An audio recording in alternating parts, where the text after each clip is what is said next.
And welcome everybody to Franc Analysis. I am your host Franco. I am pleased to be joined by a fantastic panel here. I am joined by Alexandra of the Chicago Corner and also works closely with Heartlands Media. How are you doing, Ali? You want to give everybody a formal introduction about what the work you do and where the people can find you? Sure. Thank you for having me on. It's good to be here. So I'm Alexandra. Like Franco said, you can find me contributing sometimes to HLM and on the Chicago Corner. I just took over that channel, so kind of restructuring it, but we'll be back up soon. And then you can also find me on Twitter. I will post my name in the chat because it's annoying to say out loud. And you can find me on Substack. That's where I do most of my writing. I'm a freelance writer, so a lot of the things I cover are pretty relevant to this channel. My Substack is Alexandra at substack.com. Thank you for having me on. It's good to be here. Yeah, it's good to have you on. And we are also joined by Joe Nice, who I had the pleasure of meeting in real life when I was down there in DC when we were doing the Force to Vote protest. Yep. So how are you doing, Joe Nice? You want to give an introduction, let people know like what kind of work you do? Yeah.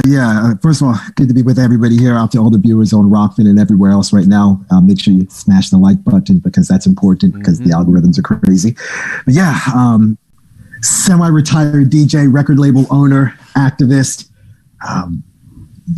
Doing a bunch of activism work ever since the pandemic began, which is about March of last year. Been doing live and direct chats with a good friend of mine, Kat. We have a couple of different outlets on Joe and Kat Chats on Instagram and on Facebook. Joe Nice DJ on YouTube, Twitter, Instagram, Facebook, SoundCloud, Mixcloud. It's all the same.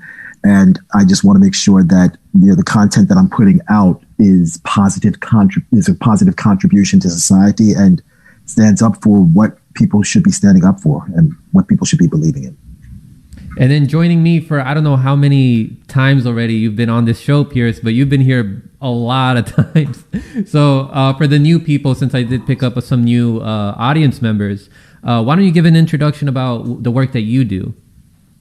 Yeah, and a few audience members, man, your channel has blown up. I'm freaking happy for your success, my dude. I am Pearce SSC. I am the odd person in the military that kind of looks at politics from like a leftist, anti-imperialist, democracy skeptic kind of lens. These days, I am looking into like politics, philosophy, society, culture. I might even look into some gaming in the future.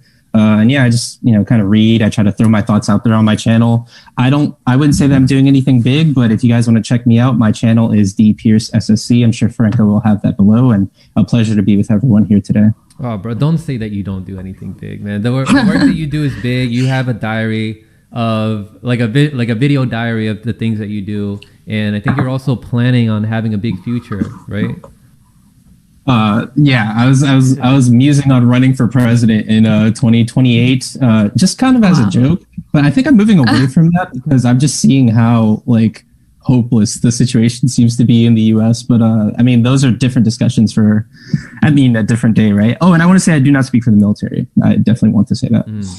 Yeah, I was feeling, I get little bits of feelings of hopelessness when things like what happened to me this week happen. I was demonetized, and initially it started out with a warning. Like for people who don't know, I got a warning from YouTube for a video that I tried to stream, and then because of connection issues, it didn't stream successfully, and then they reported it as spam because they said that I was directing people to other websites, and I appealed that because it was because of internet connection, and I deleted that video myself. Why would I leave a blank video up?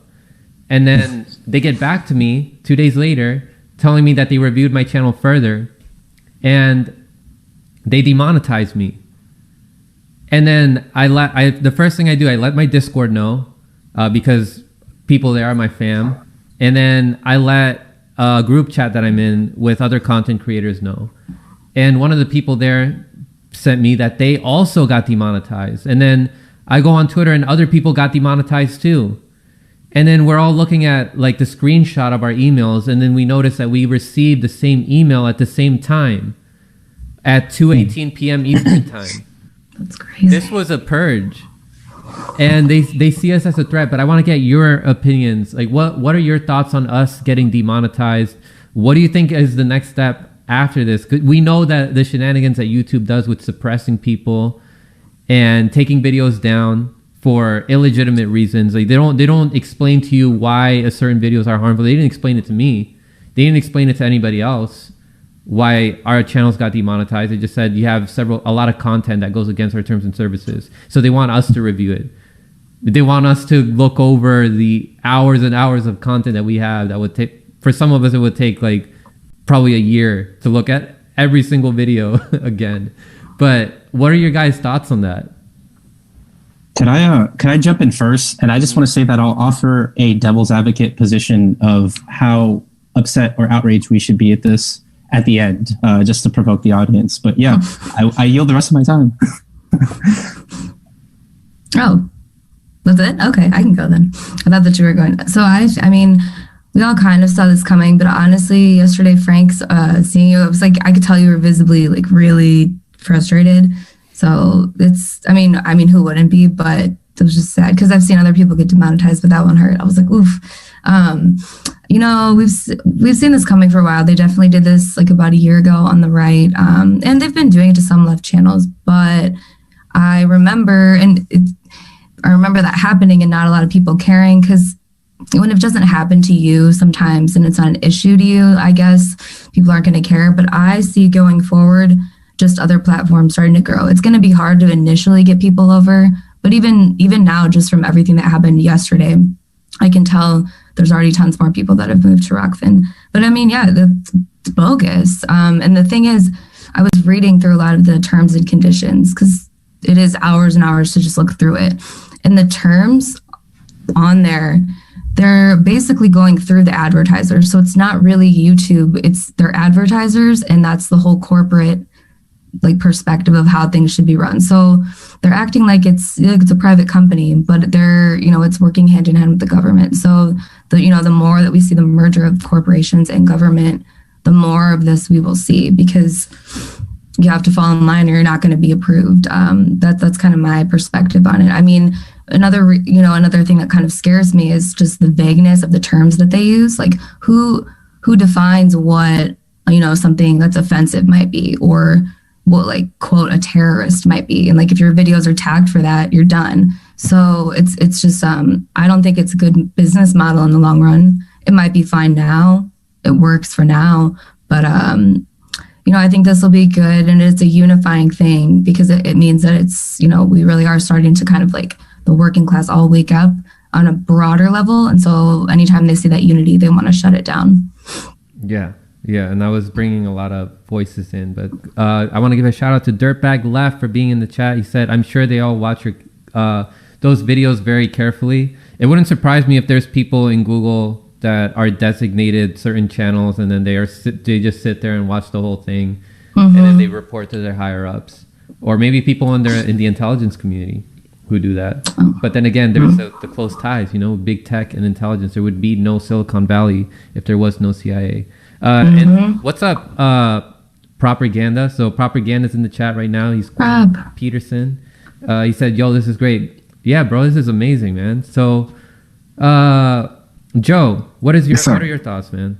The second that Alex Jones got deplatformed, that was the beginning of the end for I guess, this freedom of independent media, because Alex Jones and other people like David Icke were completely deplatformed from YouTube and, quite honestly, the social media space. And their opinions and their content was not status quo. It was against the norm. It was outside of the bounds of what people would deem to be acceptable. So naturally, if they can deplatform somebody as far right as Alex Jones and then deplatform a current sitting president of the United States, it was only a matter of time before left-leaning independent media was going to be completely demonetized from YouTube. The biggest travesty of all of this is all of the money that content creators have earned from YouTube. YouTube just snatched that money and took it for themselves. YouTube didn't do anything to earn any of that money, and they took it. So that's the biggest, it won't say it's a bigger problem than actually being demonetized, but having your money taken from you simply for expressing your political ideologies and then being punished and not being told what you're being punished for, that's a huge problem. But this sort of censorship we're seeing this on an international basis. Take a look at what's happening in Myanmar, where with Myanmar, the government cut Facebook. They completely cut it off when Aung San Suu Kyi was being arrested. Take a look at the situation in Uganda with the elections between Bobi Wine and Yoweri Museveni. They cut the phone and the internet in that country for the better part of about 10 days, simply because the Uganda didn't want the rest of the world to know what was happening. And these are in countries that are not nearly as big as the United States and don't have the resources that the United States has. So if countries that have a smaller profile and can try to cover up their elections and some of the nefarious business that's taking place in their nations, certainly a country like the United States can do the same, especially on both sides of the Overton window, the far left independent media and the far right independent media. So Pearce, you were giving us an interesting devil's advocate before we came on, before we started streaming live. So you want to let us know what that was? Yeah, I feel bad. It's not completely organic because I already said it like a few minutes ago offline before the stream. But my devil's advocate position, and I'm glad that Joe Knight, I can use him as a segue, or rather use his point as a segue. He makes a distinction between deplatforming and demonetization. My devil's advocate position would just be related to how, you're doing what you're doing in the independent space and the lefty kind of media space. I would assume demonetization. And I think that Ali did a good job talking about how there are terms and conditions in YouTube where it's like YouTube doesn't control that part as much as like the advertisers. Like the advertisers control the monetization of your product, which isn't the same thing as its value. I mean, one of the things that I think is completely destructive with modern technological societies, the way that and Franco, we were talking about this like 2 days ago or something like that. We kind of order ideas and how good they are based on followers, likes, how much monetization you're getting. And I think that that's a completely unnatural and shitty way and unfortunate way of viewing things because we see ourselves and our own ideas as commodities, and it's just really, really fucking sick and disgusting. Now, Joe Knight also mentions the censorship, which is deplatforming of a degree. I think that stuff is more important to focus on than demonetization, because you should already assume that these capitalist forces that you call your enemy are going to demonetize you. They're just getting to it very, very slowly. I mean, one of these days, Jimmy Dore is going to be demonetized. One of these days, that's just going to happen. Look at the push that's being made right now with the current administration. All right, Orange Man Bad is gone. Well, what is the U.S. doing right now? We're ramping up the security state, the surveillance state, the fucking censorship state, the state that's going to be telling you what is the right and wrong way to act, not only online, but also offline. So that is the direction that America is moving in. And just the last point, maybe a segue for a topic that we'll be talking about later, but this is related to how you're always playing by the rules of rich elites and capitalists. Like whether it's like this YouTube demonetization thing that you're dealing with, that many other channels are dealing with. But, I think the GameStop, Wall Street, that like kind of, interesting stock news story that happened recently in America, it kind of shows how you're playing by other people's rules. And like the point that Joe Knight brought up with governments, like when entities get too powerful, you have a capacity for abuse, and they will certainly use it if it's to their benefit. Okay. So Dirtbag Leftist in the chat brings up an interesting point. What about super chats, Pearce? Like if you're an independent journalist, you rely on crowdfunding, right? So YouTube has this feature where you can receive donations from the audience, but now I can't receive that. So what do you say to that? That's shitty. I haven't thought about that enough, so my ideas aren't fully formed on it. But it sucks that they take an avenue away from somebody that wants to give you money on YouTube's platform. It's like, well, you already let me put up videos, so if not the advertisers, then at least let my fans give me money if they so wish to. I haven't thought about that enough, but my first instinct is to think that sucks. That's unfortunate. That's really shitty. But I mean, if they are, I wouldn't say loyal viewers, but if they really want to donate to you in the moment, hopefully they don't lose that impetus and indeed check out your Patreon and like and subscribe and hit the bell. Like, please do so, folks. Like support the media that you that you constantly consume, and not to use that word in a funny way, but Ali was mentioning that she's on Substack. If you read lots of Ali's stuff like you should, then contribute, like support the people that are doing the things that you like. Like I subscribed on Substack to Matt Taibbi and Glenn Greenwald, and I don't shoot them tons of cash, but I mean, I do throw my $1 or $2 in there every once in a while. So, I mean, it's unfortunate because in times of economic precarity, which is inherent to late stage capitalism, it's like, we're kind of caught having to, do the things that we love for money, right? Like you make your channel, but you don't want to do it 100% for free. And I don't think that anyone should want to. But yeah, it's kind of sad that we all have to play by capitalist rules, and yeah, we all have rent to pay. I'm in a fortunate position being in the military myself, but I know that other people that are trying to write good things and make good videos and produce good content, they're not in the same place that I'm at. So Ali and Joe, you guys have a response to any of the things that Pearce just raised?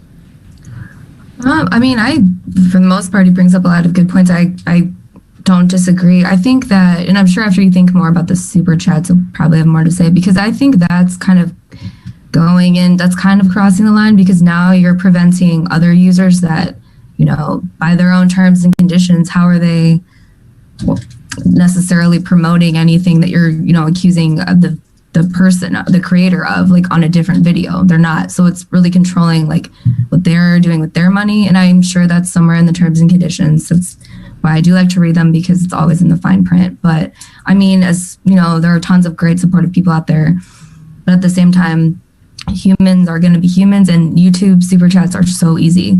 They're so easy. A lot of the other things, you've got to sign up, you got to make an account, you got to sign up. And it's just like, people will, as the more that this keeps happening. But I mean, I'm going to be cynical, and I don't think YouTube's going to be sending that money back to anybody anytime soon, but they should. And I've been really curious to see how other lawsuits have gone as far as things like this happening, because that sets a precedent. And YouTube really knows, and their advertisers do too, that most smaller creators don't have that legal team. So they don't think anyone's going to fight back. But those terms are really vague. I feel like a lot of them could be argued in court. It's just the matter of paying for that. So that's how I feel. But yeah, I mean, this isn't a good situation, and it's just going to get worse. So I think people, the more we talk about it, the more that message is out there, the more attention people are going to pay, I hope. Yeah. Go ahead, Joe. Yeah, my issue with YouTube is they say that they're a publisher. Yet they go ahead and censor people because of the content that is presented on the channel. These tech oligarchs can't have it both ways. They can't say that they're a publisher and then prevent themselves from being sued, but then censor content that is put on their platforms. It's called YouTube for a reason. And the reason why it's called YouTube is because you get an opportunity to express your opinions and thoughts and ideas on that platform. So YouTube and Facebook, Twitter, whatever type of social media, you either are publishers or you're not. And if you are a publisher, then by default, you should have the right to censor material, because at that point, if you're a publisher, you have the right to edit content that is published on your platform. But if you say you're not a publisher, then you shouldn't have the right to censor content that is presented on your platform. Right. And their loop with that is, I mean, they're basically beholden to their advertisers, because it's like, Correct. You've got to agree to the community guidelines for YouTube and the ad program, the partner program. So it's like, when you actually step back and think about it, you're like, wait a second. So who's really calling the shots here? And I was listening to a video on just their creator guidelines about how they make policies. And one of their main points was that they consult with outside experts like NGOs. And I was just like, okay, I mean, oh yeah, like they're beholden to the same people, that all the corporations are. It's just like the World Economic Forum type of group that's really setting the stage for how things are going to go in corporate America, and that's going to trickle down. And if you don't fall in line, there will be problems. Yeah. More people need to be talking about that and the Great Reset, but we don't have enough. Oh, yeah. I'll just get can I get a last? Huh? Can I get a last thing on this? I mean, like Ali points up, it's oh, you find out all of a sudden that they're beholden to their advertisers. I mean, yes, that's how capitalism works. Like, you are going to be, I mean, it reminds me of the movie Network that came out in like 1976 or 74. It's one of my favorite movies, but it's like I hope I'm not spoiling this awesome movie for anyone, but you end up at that like end scene where you're talking to this representation of the large corporation, and it's like, we're meddling with forces that are more powerful than us. Like, these people are your enemy. Like, I mean, Joe, I thought you made a funny argument saying what the U in YouTube stands for. I would say the U in YouTube could easily just stand for you play by their rules. Like, these are large corporations. These are powerful governments. You must give obey. a fuck about you. Like, like, you must obey. Like, you play by our rules. I mean, these people, they can change the rules when it doesn't when it's not convenient for them. And I'm not saying that to have a sense of hopelessness. I'm just saying, like, you need to always keep in mind that these people are your enemy, and like, when your enemy's giving you money, I don't know, like, I'm just like, as long as you're not deplatformed, then they don't take you off their well, I mean, the precedent was already set with Alex Jones, like Joe mentioned. But I mean, yeah, like, I wouldn't expect too much from these forces. Like, these people are your enemy. If you want a better world, these are eventually the people that you're going to have to displace from power using violent or nonviolent methods. That's pretty much it. So, like, while we're in this interregnum period where they're still in power, if they are not going to be so for the rest of eternity, I wouldn't expect charity from your enemy. So that's the side that I'm taking. I'm not trying to take a neoliberalist stance of like, oh, these are corporations, they do what they want. I don't agree with that line of logic. I just think, like, these people are your enemy. Like, what do you expect? Yeah, you're just being real about it. That's really all you can do. Like, just it's the fact of the matter. We're not friends. Whenever the corporation types try to be your friend, something's wrong. So at least that's how I feel. Right, especially when you have it from both sides of the political aisle, Democrat and Republican. Oh yeah, then it's partisan, and it's like, okay, wait. If the platform is free, you're being sold. That's Well said. Yeah, that's the truth. A warm shout out to everybody who's tuning in right now. I see Groundswell just tuned in. Mona just tuned in. What's Mona. up, Mona? Yay. Colin is here. What's up, Colin? He just donated a super squad up. I was about to say super chat. I was about to cry. But he donated a tip. What's up, Colin? He said, let me scroll up real quick. You see what he said? He said, love all you guys. Franco, keep punching up. I will. Solidarity. Let me turn off this auto scroll because I can't, because it keeps scrolling down every time someone sends a new message. He said, keep punching up. Solidarity with you, brother. Hey, man, thank you so much for the support, man. Israel from Big Talk, Little Talk. Sad. He said, capitalism rules. No, it doesn't. This is what happens. Well, he's right. Israel, it does. And you're next. They're coming after you next. Capitalism does rule. Like, that is an objectively true statement. Well, it does rule, yeah. But hey, Israel, if they come after you, I must stand in solidarity with you, brother. He said, government is the problem. Free market helps minorities and raises people from poverty. We can debate that. I mean, GameStop shows that there is no free market. It's socialism for the rich. I mean, I wouldn't even call it socialism or communism for the rich. It's just like oligarchy. It's a contained power source that extracts. It extracts from nature. It kills animals. It lets humans die by not giving them shit. And they don't care about the long term. They care about the short term. And I don't know what they want. Like, I don't know. They want to kill Chinese people or kill Russian people. Like, the systems that we have of global Western capitalism, it's like the goals are so fucking goofy and bad. And, you know, like, that's the fight, man. Goofy. Like that. Yeah. Keep punching up, Franco. We're in the dark ages. So if you're still to read a little bit more of what Israel said, he said, Texas cattle ranchers put beef on New York tables. Ask yourself how much meat and potatoes they'd have if it all depended on human love and kindness. Well, the problem with capitalism right now is that we have too much. We have too many products now. I wouldn't even focus on answering that narrow example. I wouldn't even focus on like answering that narrow example. Like, I might as well ask the hypothetical: humans are destroying their planet. Like, what profit motive is going to get us to save the planet? Like, it's like the same game. Like, there's no point in answering narrow questions. We have to think bigger. For sure. Israel. Yeah. Mona just donated. She just sent a tip. She said, Franco, love you and Ali. Just wanted to drop by and show you and the folks some love. But I'm busy at the moment. Great work, though, Franco, and good luck with everything. We got your back. whatever you need, brother. Yeah, that like the thing that really kept my head up during these times is seeing the support from the fans, seeing the support from the viewers who are part of this family. Like, you guys watch us, you guys share this information. We wouldn't be anywhere if it wasn't for you guys. And it made me feel more united, not with the audience members, as well as with my colleagues who are also content creators, the ones that stand in solidarity with us, and the ones that were also demonetized.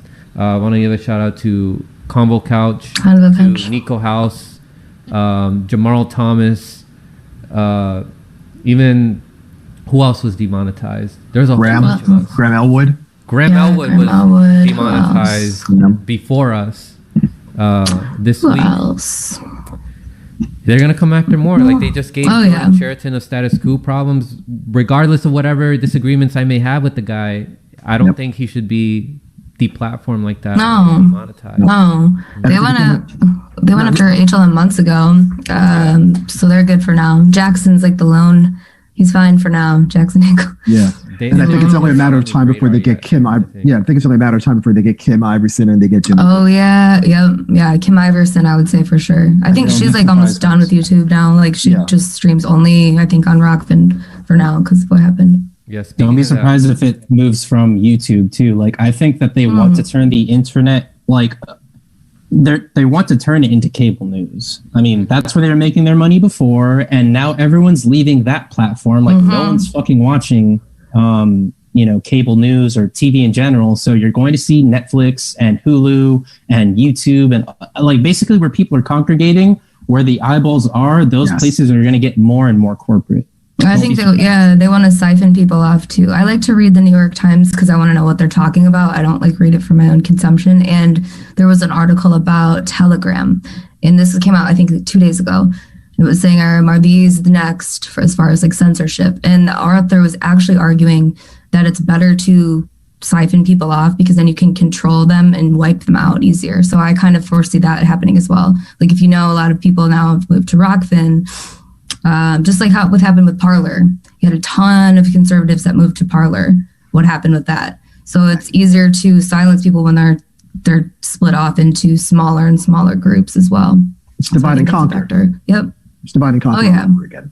That's such a good strategy too, like making sure that you're always paying attention to at least like one or two kind of neoliberal news sources so you can kind of see what the trajectory is, like where those people are thinking of going. And there's so much disturbing about like the, Parler, what would you call it? Like the hosting services from them being taken away. That's the direction we're going in, folks. Fucking security state, surveillance, censorship. That's where we're going. Yep. Yeah. Shout out to Beezy, who just tuned into the chat. He said Kim is only streaming on Rockfin and having clips on YouTube. Yeah. Kim is going to be on Monday. I'm going to stream with her on Rockfin. Yeah, that'll be good. That'll be right on. Yeah. For you. Yeah, I do got to thank Big Talk, Little Talk for that, because he works closely with Kim and he was able to help me network that way. Awesome. So we're going to talk about censorship, and we're going to talk about Joe Biden's administration and the ties to intelligence and big tech and what that has to do with censorship. So it'll be a great discussion and very educational. Tune in. For sure. I like him. I want to share with you guys this article that was on Fox News. All right. So how we looking, Frank?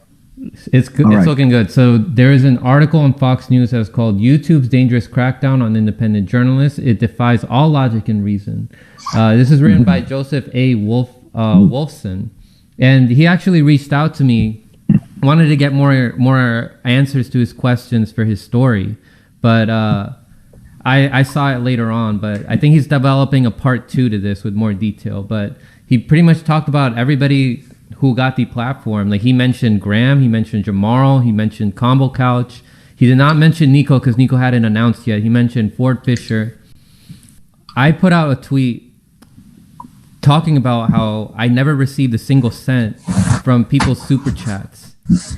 And people were retweeting that, and I guess he found that, and then he discussed it in his article.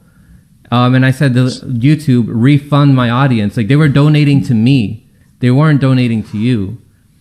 Another thing that's Right. unfair about this is that we are content creators. We put our labor into creating content so that people can come to YouTube's platform and watch the videos that they release to the public. Like, we are doing a favor for them. And then we get treated like slaves. And then when people are trying to work outside of the system so that they can give money to us, they can't even do that. YouTube wants to act like a middleman, and then they keep the money. So I want to get your thoughts on that. What do you think about YouTube doing that to us? And not even, still, I have not received money from donations that people gave me through Super. Yeah, that's bullshit. I agree. I said it before earlier on. I think it's wrong. I mean, your supporters didn't pay YouTube; they paid you, and YouTube stole money that was intended for you. And if I were you, sir, I would go ahead and sue them. Yeah, that's what I'm saying. That's what I'm thinking. I'm like, what can we do? Because that's bogus. And like you said, a class action lawsuit. Yeah, that's what I think it should be. Honestly, I almost went to law school, so my mind always is like going to the legal way. Honestly, like that's kind of going to be your best bet, and just to get them like more attention on it. I mean, it's going to be a little expensive to start, but I'm also confident that a lot of supporters would donate to that. And I really, really do, like I keep referring to, I want to know what happened with Stephen Crowder's issue, because that was kind of the same. It was just because it was demonetization. Now he was, you know, whether you like him or hate him, he makes fun of a lot of people because he's a comedian. But yeah, it was like with Carlos Maza. But I want to know how that, I know he won, so I want to see how that played out. But that's a good point that you bring up, Franco, about how like all the independent creators are doing YouTube a favor. I mean, when you think about it, because otherwise, if it were up to YouTube, they'd just be playing clips of MSNBC and CNN. Like, people can already turn their TV on for that. So I think it's bogus. You know, my thoughts on it. Yeah, and the other thing I wanted to jump in here with is the class action lawsuit that I think needs to happen. It just can't be with only left-leaning content creators. Right. This has to be in solidarity with the right also. Mm-hmm. It's that similar situation that we're seeing right now in politics, where you're having poor left-leaning people, poor Democrats that have a whole lot in common with poor Republicans, but because of political ideology, it's like, well, I don't want to work with you because you're a Republican or you're a Trump supporter, or I don't want to work with you because you're a Democrat. But when you look at their material conditions on a day-to-day basis, there is a whole lot of similarities than differences. So I think that sort of unity that you talked about, Franco, in the beginning of this live stream, it's the same sort of unity that needs to happen among the Convo Couch and Jamal Thomas and everybody else on the left, with members of the YouTube community that have a right-leaning ideology. I want to jump in on that. I think that that's an incredibly important point. I was talking with Franco about that a few days ago. And, you know, like, eventually if you're going to overthrow forces like YouTube that are kind of instigating circumstances where all that we are doing is kind of talking about a better world as opposed to actualizing a better world. And while we're talking about it, we're trying to like get our stuff monetized. But, you know, again, we're depending on those same evil forces that need to be overthrown to give us money. Like, what's going to actually lead to a better world is a class consciousness that, you know, it transcends what is left and what is right. And, you know, as long as we're not doing that, we're kind of just talking. Like, you're trapped in what Matt Christman of Chapo Trap House calls the discursive bubble, where we're musing about what a better world looks like, but we're not ever actually actualizing it. We're just stuck in front of our screens. We're talking to people who are already amenable to the ideas that we are espousing. And meanwhile, it's like you're not bringing in the Gab people, the Parler people, and the Parler and Gab people. They're not bringing in the leftist Twitter people. And all of you guys have more in common with each other than you do with rich oligarchs. Yep. Yeah, yep. I saw that. Exactly. He said he was going to contact his lawyers about this. Not lawyer, but lawyers. Huh? Not lawyer, but lawyers, plural. Lawyers. Okay. Plural. I mean, one of the things that the only thing that I would say about suing a large major corporation is, remember where you are. You're in America. Like, this is like the church of fucking capitalism. Sure. You can go ahead and sue a major corporation if you want to. I mean, I wouldn't mind saying jump in on a lawsuit that, for example, like the GameStop thing, the GameStop Wall Street thing. There are already like apps with like that lawsuit already on file and you can just join in on that. But you personally starting a lawsuit against a major corporation, that could end up biting you in the ass. Like you might just be losing out in court fees. What you're donated. I would just advocate for the people that are tuning in to support you. Like one of my favorite anti-capitalist channels on YouTube is called Second Thought. He has about 1 million subscribers, and near the end of his videos, he's always just like, because I'm talking about anti-capitalist stuff, advertisers will not touch my content. So go to here and here to donate, and my Patreon to get regular videos. And just again, don't expect these people to create circumstances that can improve your material wealth, because if you improve your material wealth, you lose more of that mindset of scarcity. You have more time to study. You can make your channel better and better. And the consumeristic capitalistic forces do not want you to be in a position where your channel, your anti-imperialist, your anti-capitalist channel can, where that growth can be fostered. Yeah, I think go ahead. Yeah, I was going to say, they purposely targeted people that were under 100,000 subscribers. Yes. Because they know that we aren't making that much off of YouTube. So they assume that we are not as wealthy. And so they expect us to not make a big fuss about it with lawyers and take legal action. What they're not expecting is for us to unite with probably bigger channels who have hopefully bigger channels that have experienced problems with YouTube before join us with this action. It's really important because YouTube, people, like the majority of the population doesn't know what Rockfin is or Odyssey. Google has a monopoly on search engines right now, and they own YouTube, so they take advantage of that. They're very powerful. They have their rich lawyers. So the best bet we have is to unite with as many people as we can, as many content creators, and take legal action that way. And just show different parts. That's again why I keep going back to I just like to go to the source, like their terms and conditions, and just point out little things that other people probably otherwise wouldn't look at. Like I do that all the time with apps. You just click sign up and you scroll through the terms and conditions and you agree.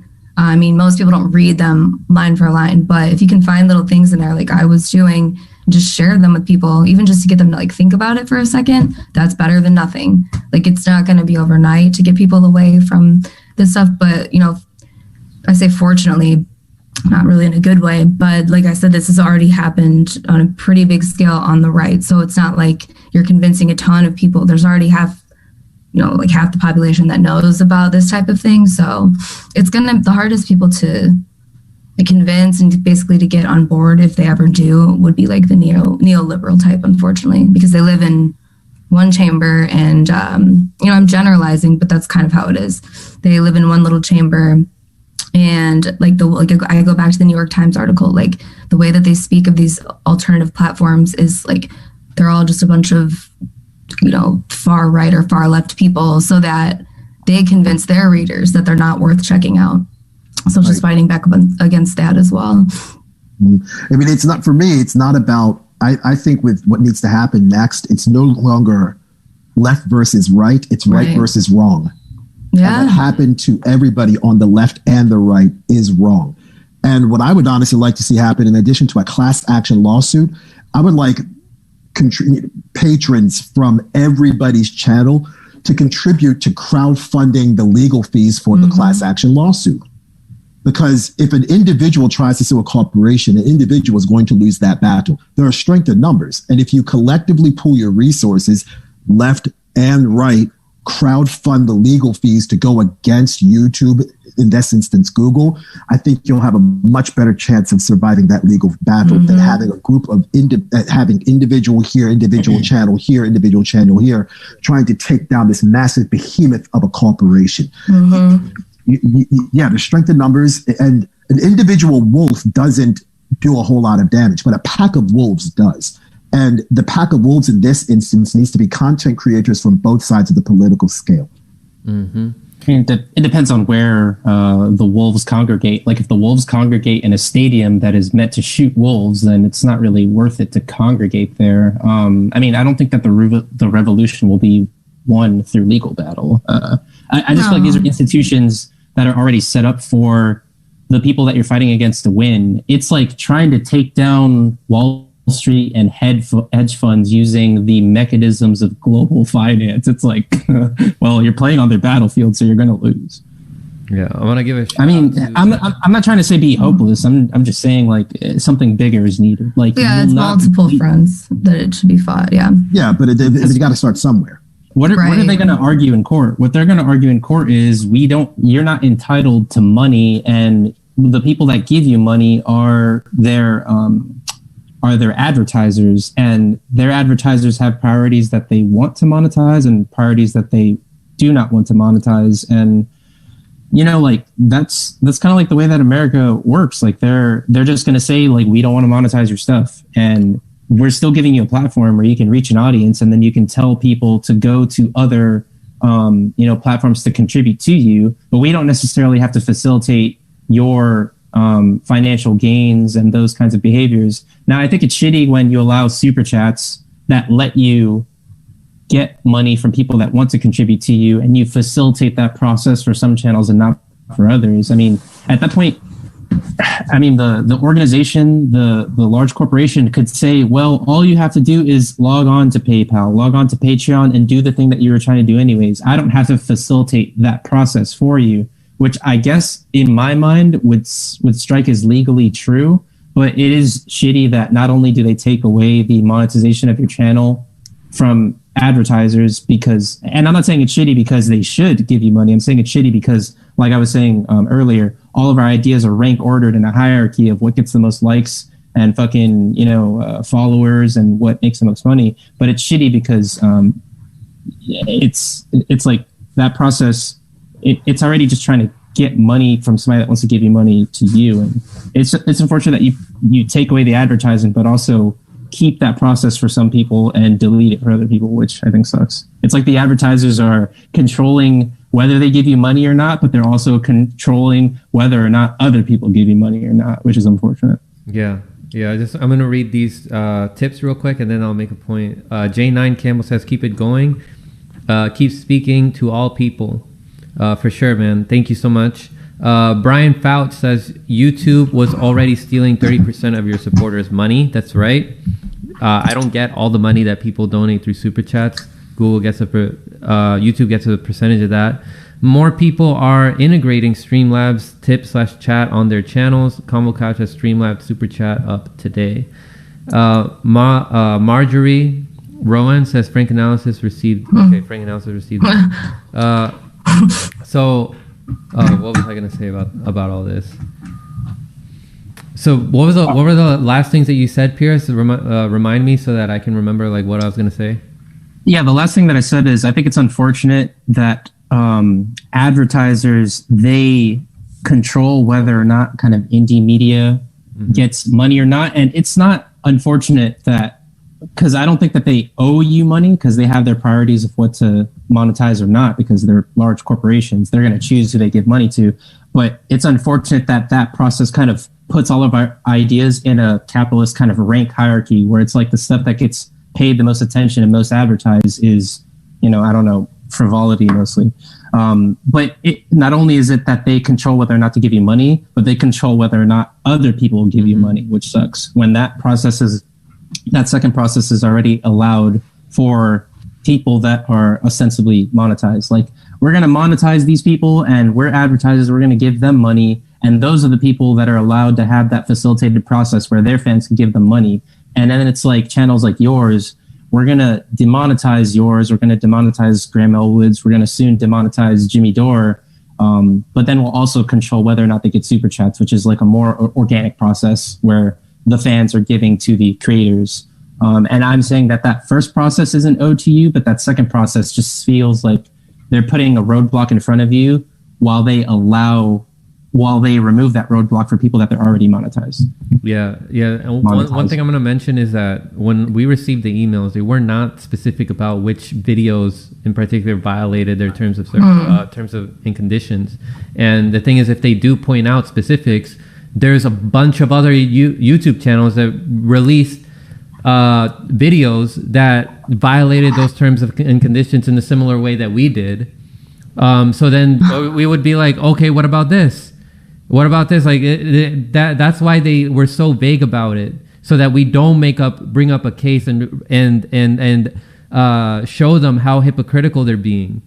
Yeah, and they're supposed to tell you the specific one and exactly why. And even, I mean, at least as far as I knew, if you did correct it, not that you should have to, but if you at least took it off or whatever, it should be okay. So that's, again, goes back to your point about how the video that it was about was a video that wasn't even, I think you said you deleted it already. It was going to be a stream with you and Jackson. So like I was saying, I think I was telling you this yesterday, I definitely think that there was a bit of coordination on behalf of some people, and it is a tiny group in the big picture, but you've been causing some waves in a good way, I think. Convo Couch, about some topics, because we know the split on the left, and I think that there are some people that are really just kind of pathetic. I mean, you are watching, I feel sorry for people like that are like taking their time to make like collages of people that like don't agree with them. Like that's just like really sad, but I can see that type kind of like reporting people's videos because